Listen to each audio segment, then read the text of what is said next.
Welcome, everyone. I'm Sue Barber, author, former IT director for a Fortune 500 company, turned executive coach, and this is the Visibility Factor podcast, where we explore how to raise your visibility and play bigger at work and in life.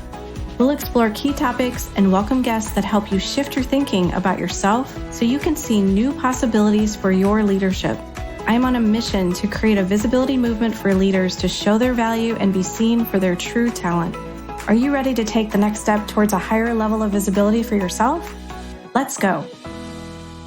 The Visibility Factor podcast is brought to you in part by the 90-Day Visibility Breakthrough Accelerator Program. Do you believe deep down inside that you can have a bigger career, but you don't know how to get there? You can keep doing what you're doing, but what if there is a better way that could accelerate your progress? This 90-day program is a powerful experience that is unique to you and provides dedicated time to focus on your specific challenge. It gives you the time to develop big ideas and plans to execute them, including the tools, resources, and motivation needed for success. Hundreds of clients have used this same program to take them to the next level in their career and to create a better life. Join me in a 90-day experience that focuses on challenges like creating a strategic plan, how to lead an organizational change, or prepare for a career transition. This dedicated time will help you see new possibilities, recognize your strengths, and take away key insights that can be leveraged immediately. Are you ready to create a breakthrough for yourself? If you're interested in learning more, visit susanmbarber.com/visibility breakthrough accelerator for more information and to sign up for the program. I look forward to seeing you there. Hello, everyone. Welcome back to the Visibility Factor podcast. This is Sue Barber, your host.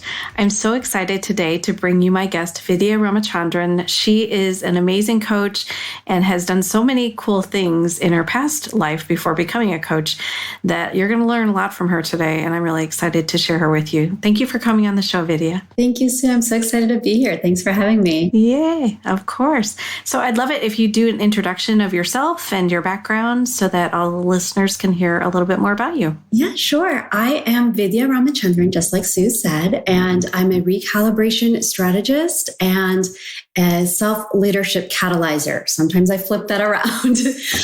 And so basically what I do is I work with a lot of ambitious women who might have come to realize that the boxes they've been checking off, the job, the life choices, the house that they might have bought, all those things are not really making them or bringing them the happiness and fulfillment that they thought it would. And they've come to realize, like, wait, maybe my path is actually supposed to be something different. And maybe the path I'm on is something that I've taken on because of either conditioning from either society or things we've taken on from our culture or family.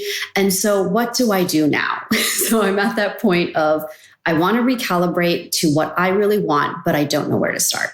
And so that's usually when I start working with clients to really help them understand what lights them up, what, ignites their spark, and what are the things that they can start bringing into their life and the path that they can start taking that will be more aligned to them. Nice. And I know that you had a past life before becoming a coach. So, and I know it's kind of it was fascinating to me when I learned about it. So I'd love for you to share a little bit about that too, if you wouldn't mind. Yeah, sure. I actually started out in undergrad as a chemistry. I have a chemistry degree and very quickly after realized, I had always had anxiety when I was in a chemistry lab, even when I was in school.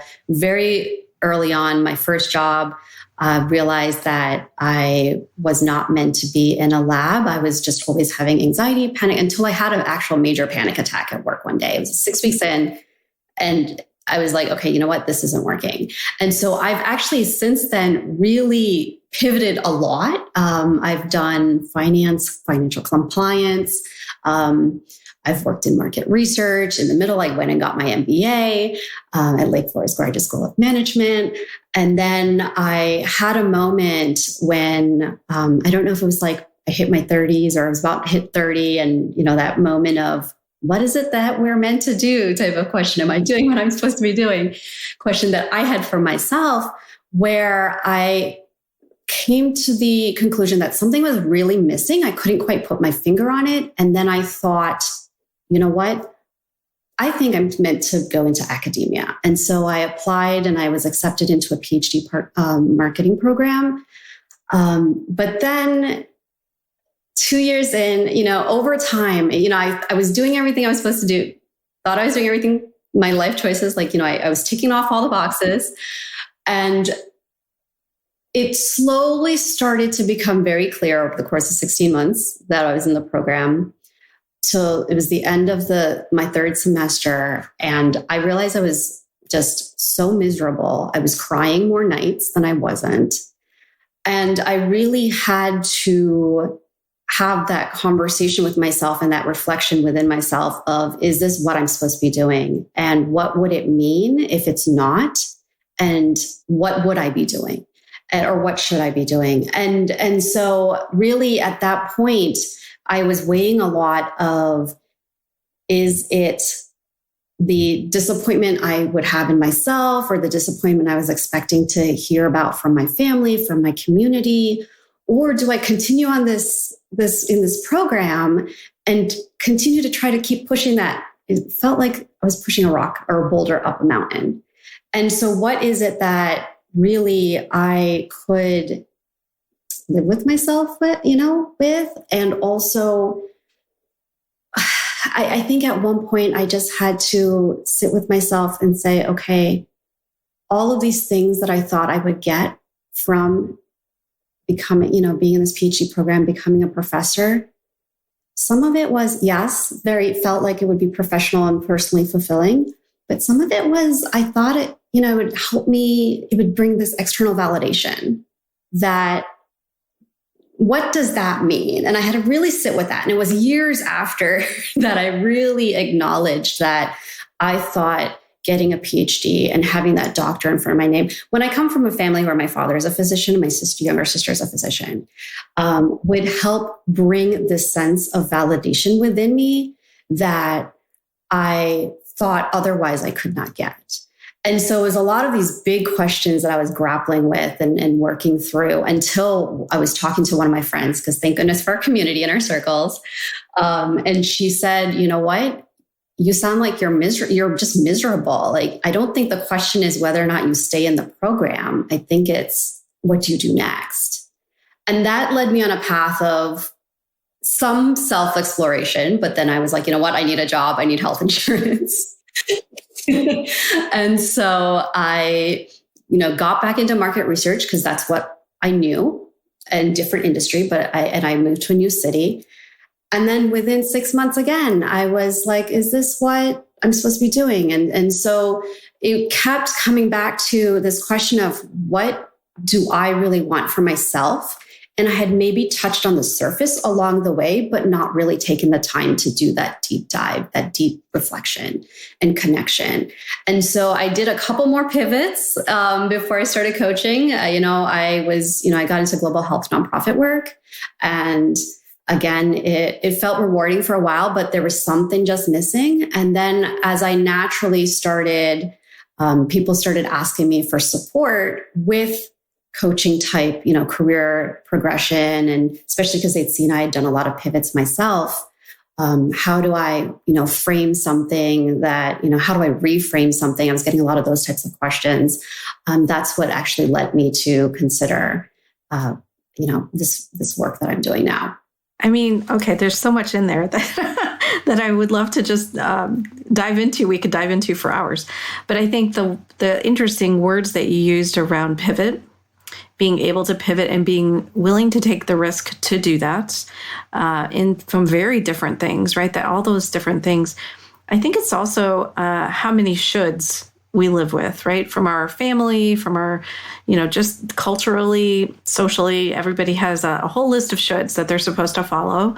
And I think you questioning that for yourself and trusting that, like, this doesn't feel right for me is really, really just a great example for others, I'm sure, who are probably maybe not so happy where they are today to explore and think about for themselves.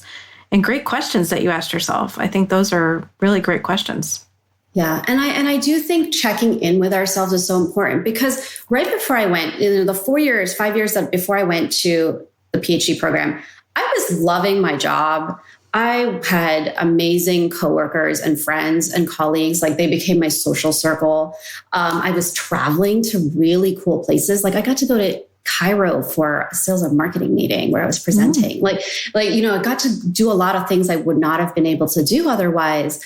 And yet, I think what happened is I was like 27, 28, 29 around that time. And I could see there was one moment I so clearly remember. I was sitting in my cube working on a PowerPoint, as we often do.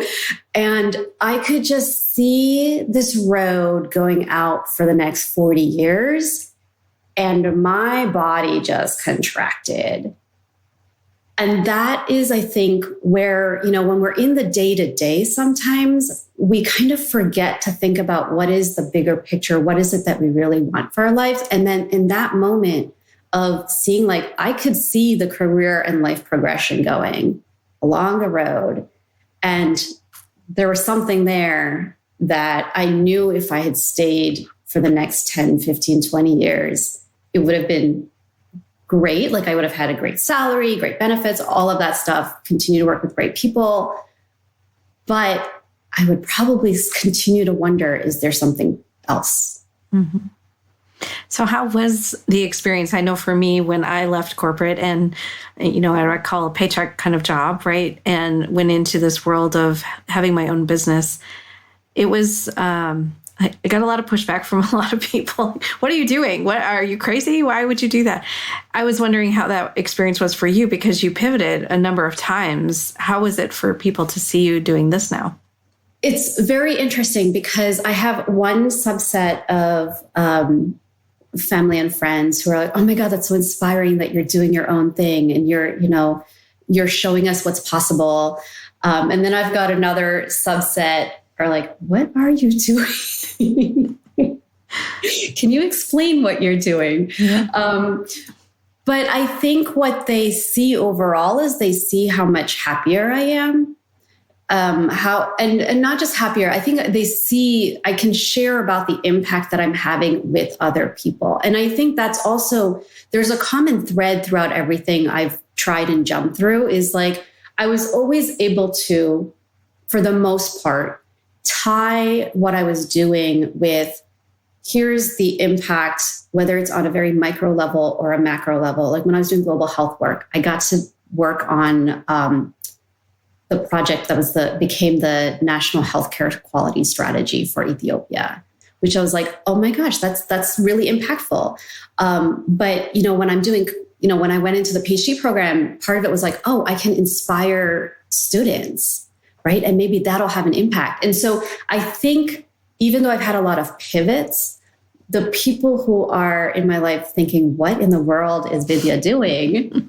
They can still see that thread of, I want to help somebody else and I want to be able to help them make their impact. And so that's starting to pull through a little bit more.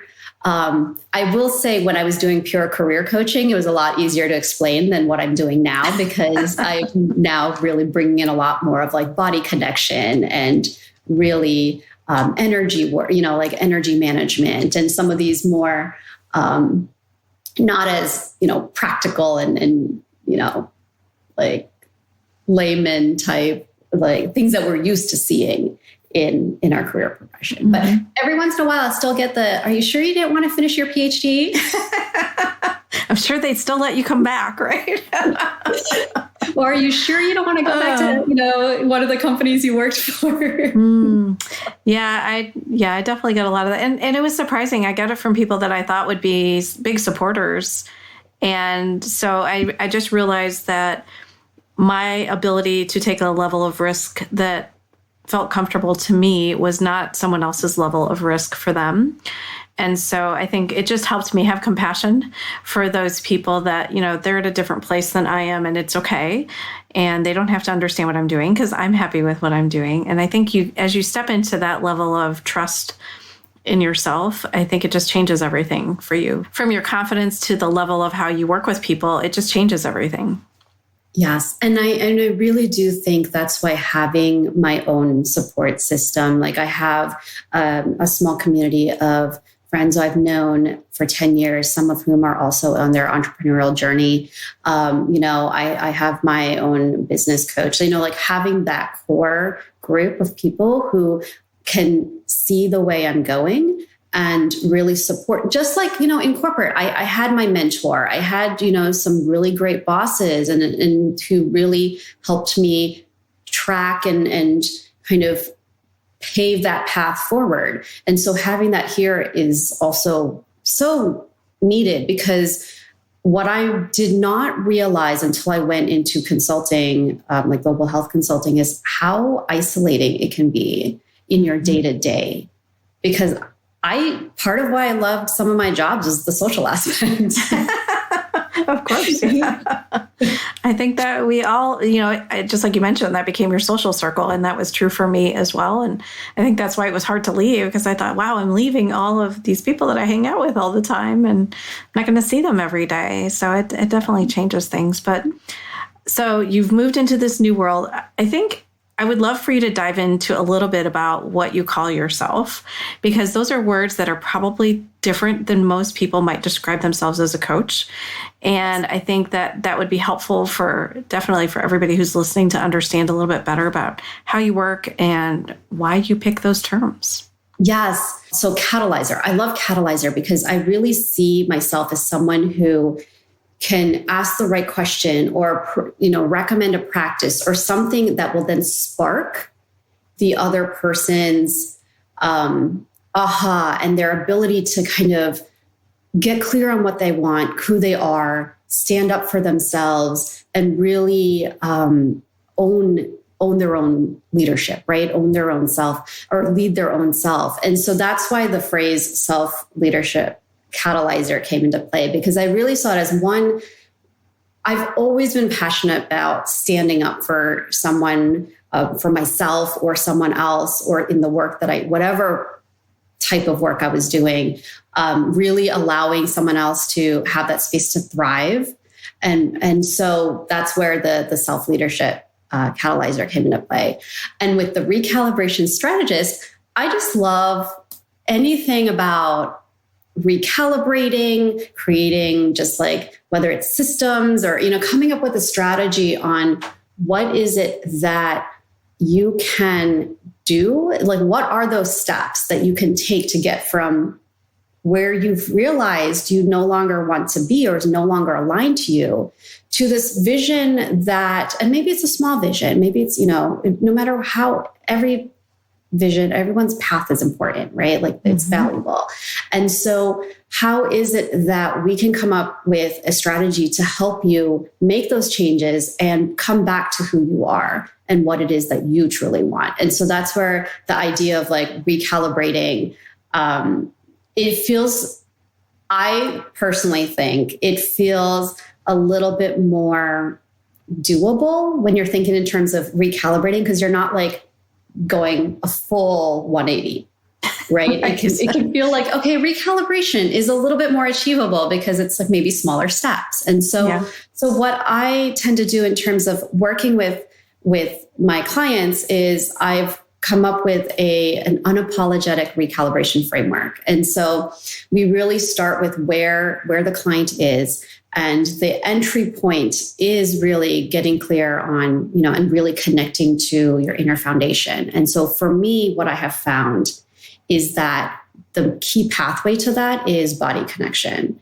And, and I talked at the beginning about how, and I'm sure so many of our listeners have experienced that, where they feel that like sense of, for me, it was a lot of anxiety or contraction at different points, but maybe you feel excitement about something. And we don't necessarily, or we're not taught to like pay attention and follow that or use that as intelligence of its own. And so the pathway I really start with is connecting to our bodies. And then from there, once we're clear on our inner foundation and we're clear on what we're claiming as who we are, what we want, then we can move through the other parts of the framework, which are, managing our energy and time, really sitting into and understanding what your own creative, you as a creative person and creator, and your creative cycle is, because we're always all creating something. Like I used to think if I'm not an artist, I'm not creative, but that's not the case. And then, stepping into your next level narrative of, after you've gone through and really come home to who you are, what you want, what you're standing up for, what you're claiming, then moving into actually becoming more visible as that person. Yeah, I think it's so interesting. Well, I've told the story before on the podcast, but when I had the choice to take a role and stay at the company, my stomach just got all tied up in knots and I just felt nauseous. And I had known that feeling before in previous experiences. And I thought, okay, this is telling me something. I need to pay attention to it. And I think it's so fascinating how that probably happens for people every single day with big decisions or situations that they're encountering, but they choose to ignore it and they choose to just keep going. And I had another guest on the show who was talking about like these little signs that happen and we ignore them until a big sign like hits you over the head and says, hey, pay attention to me. So is that something like you've experienced with your clients, or they're having those same kinds of experiences? A lot of times I think they just get to the point where they're completely burnt out and they're so depleted. And so I will share, like I was saying, my own experience of like, every time I stepped into a lab, I was feeling that anxiety. I didn't know what it was. I just knew I was in like this like low grade until, 4 years later, and I have my first job and I have a major panic attack at work.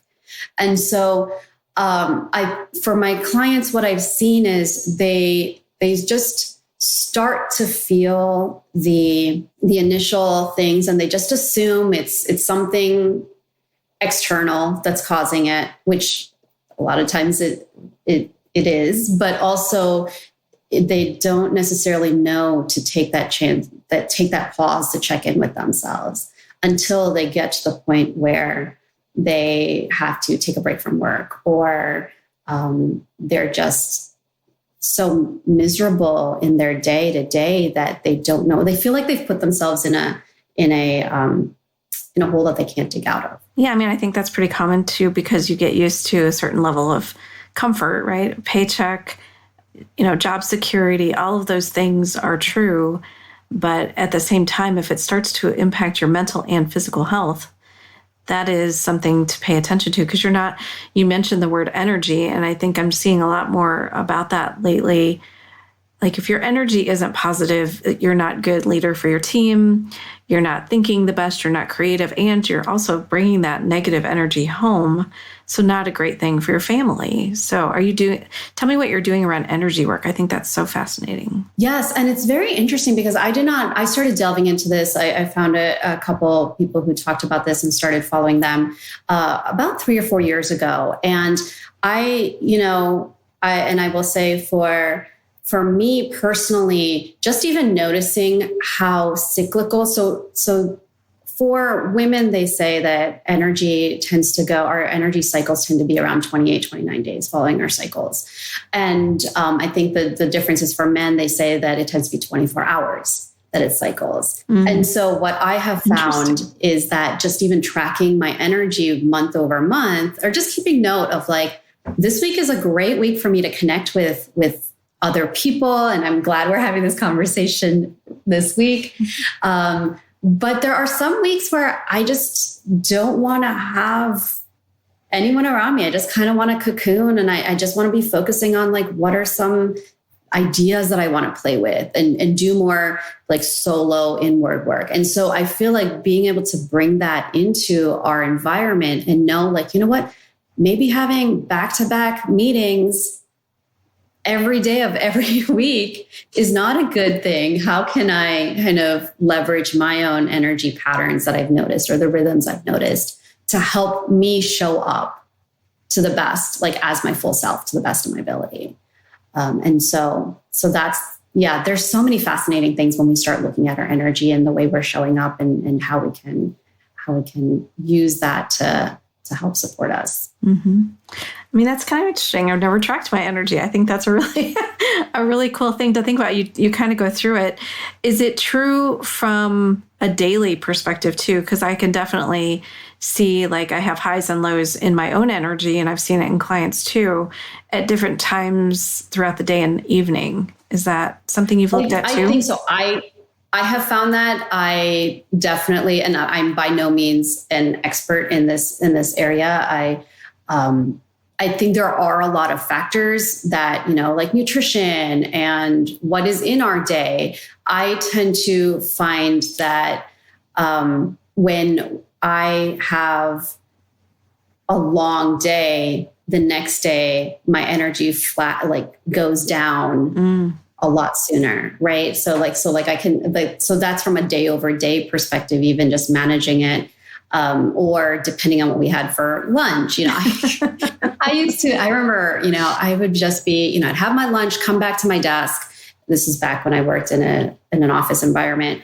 And within 20 minutes, I'd be so grateful I didn't have a meeting because I just needed to put my head down on my desk.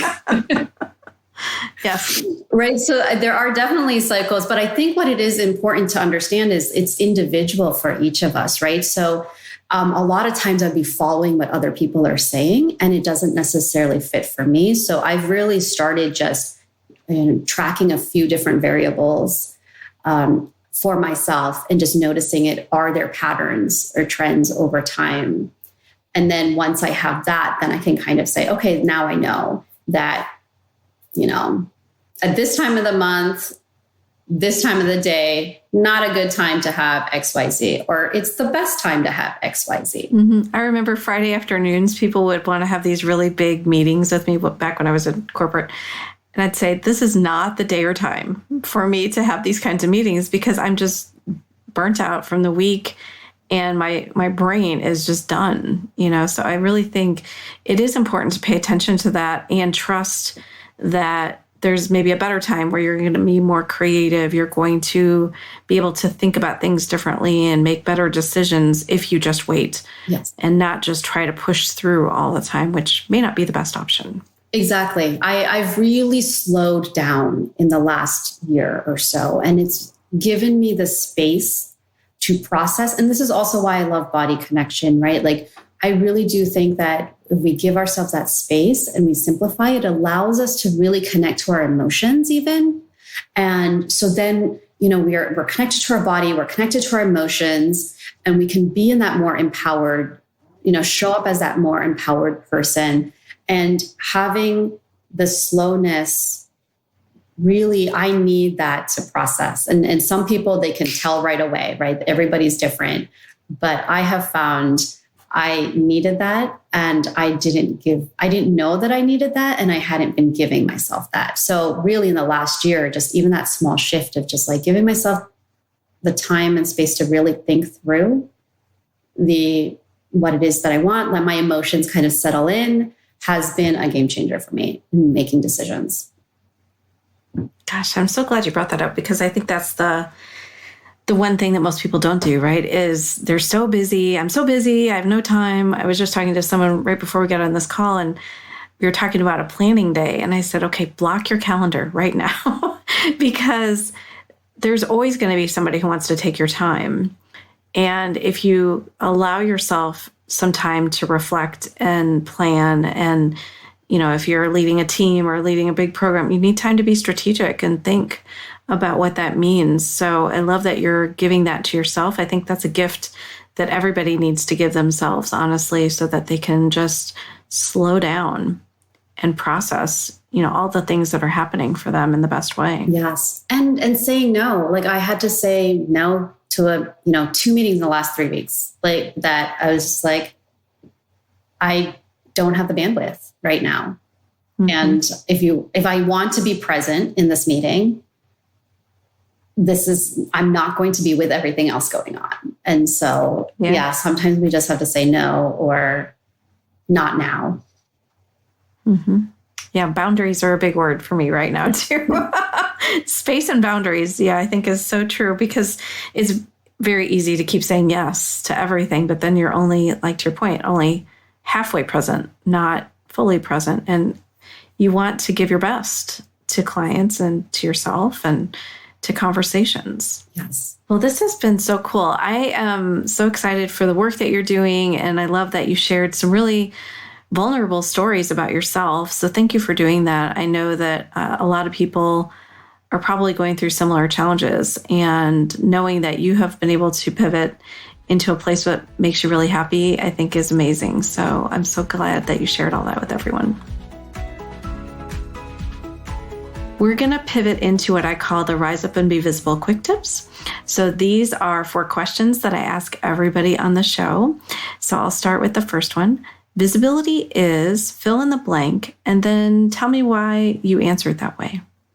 Yes, I love this question. I think visibility is connection or being connected.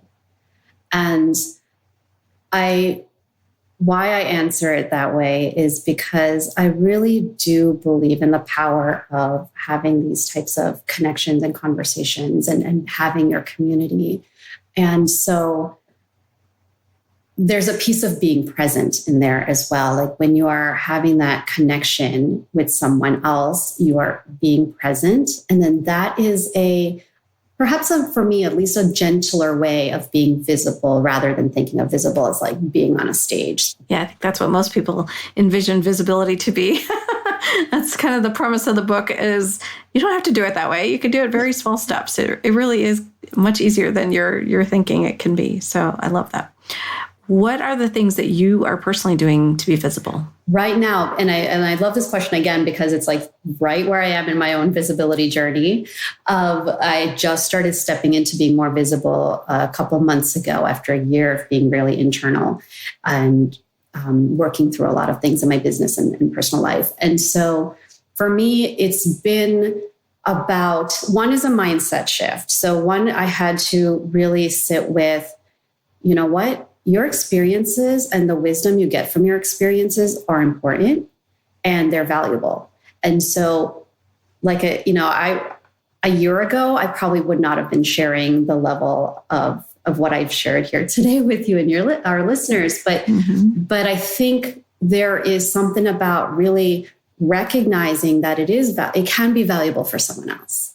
And so there's that piece, that having that mindset shift really helped. And then just starting with my community and my network, because all through my career, the last 20 plus years, I have really found that the opportunities where I did really well and I excelled at and I enjoyed were ones that came through a connection who said, oh, you should look into this, or I think you would be great at this. And so similarly, what I'm finding is the steps that I'm taking now that have really been feeling, I think, even safe, if I can use that word, is having these conversations with people that I really feel connected to. Just like, we had our conversation a couple of weeks ago. I was like, oh my gosh, there's things that I'm like, we have some common, points. And so coming from that perspective, I think is what really has helped me step more into my visibility. Like you said, the small steps, right? Of having these more smaller conversations that feel more, I think, intimate and safe. And then that'll help us move into those bigger places. Mm-hmm. Yeah, I definitely had that same experience of what is my own journey need to be to help other people. And I wasn't willing to drop that armor for a really long time.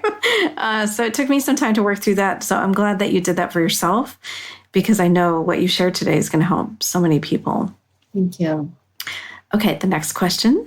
What is the best leadership or career advice that you've received? Yeah, so I had two things. One is one of my directors once told me I had moved, this was post-PhD program when I'd moved into another market research role. So something I'd been doing for 5+ years at that point. And I was really struggling and I couldn't put my finger on it. And what he told me as we were walking to the train one day after work was, give it 6 months and something will fall into place at 6 months. And I realized, no matter what level you are, no matter how long you've been doing something, whenever you're stepping into some place new, it does take about 6 months. And about 6 months in, something clicked. And so that was one really important piece of advice I have shared with a lot of my clients. And then another piece is I was actually having lunch with one of my former directors in Chicago, in Evanston, right before the pandemic hit. And I remember, I told her, Kay, I always thought of you as so poised and, really good at presenting. And whenever she would be up in front of these like VPs and general managers presenting.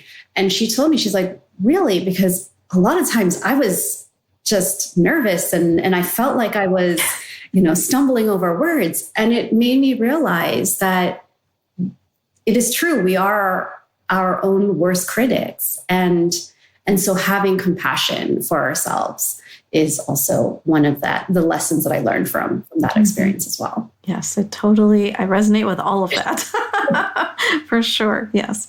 Okay. And what is a book that you've read recently that you would recommend to the audience? Yeah. So I am rereading, because it was a couple years ago, a book called Professional Troublemaker, the Fear Fighting Manual, or Fear Fighter Manual. I don't know if you've heard of it, but it's by Lavia Ajayi-Jones. And it's such a great read because it really ties into who we are, getting clear on who we are and standing up for ourselves. And she talks about it not from we're creating chaos just for the sake of creating chaos, but we're actually, disrupting and creating chaos for that, to make that positive change and make that positive impact.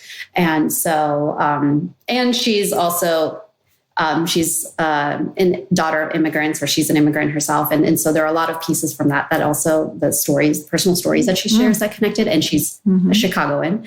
And so that also connected with me because I spent a lot of my time in that area.